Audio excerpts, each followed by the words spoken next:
ওপার বাংলার জনপ্রিয় ছোট পর্দার মুখ তাসনিয়া ফারিন যেন 2 বছরে অনেকটাই নিজেকে এগিয়ে নিয়ে গেছে। এপার বাংলাতে এসে অ্যাওয়ার্ড পাওয়া থেকে বড় পর্দায় নতুন নতুন কাজের সুযোগ পাওয়া, সব কিছুতেই যেন প্রথম সারিতে হাঁটতে শুরু করেছে অভিনেত্রী তাসনিয়া ফারিন। তবে এবার সকলের সামনে এলো বড় সুখবর, বাংলাদেশের অভিনেত্রী টলিউডের সুপারস্টার দেবের সাথে জুটি বাঁধছে।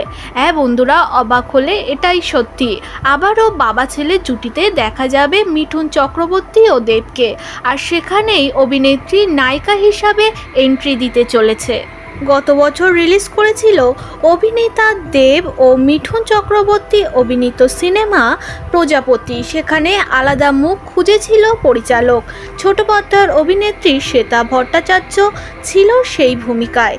এবার আরও অচেনা মুখের খোঁজেই বাংলাদেশের অভিনেত্রী তাসনিয়া ফারিনের মুখটিই বেছে নিয়েছে পরিচালক। নতুন এই মুভি নিয়ে মতামত জানতে চাওয়া হয় তাসনিয়া ফারিনের কাছে। তাসনিয়া ফারিন এই বিষয়ে কথা বলেছে। তিনি জানিয়েছে, আমি নিজেকে অনেক ভাগ্যবতী মনে করি। ছোট পর্দা থেকে শুরু হয়েছিল আমার কাজ। আজ ইন্ডাস্ট্রি আমার এত বড় সুযোগ দেবে আমার কল্পনারও বাইরে ছিল। সবটা হয়েছে দর্শকের ভালোবাসা আর আল্লাহর কৃপায়।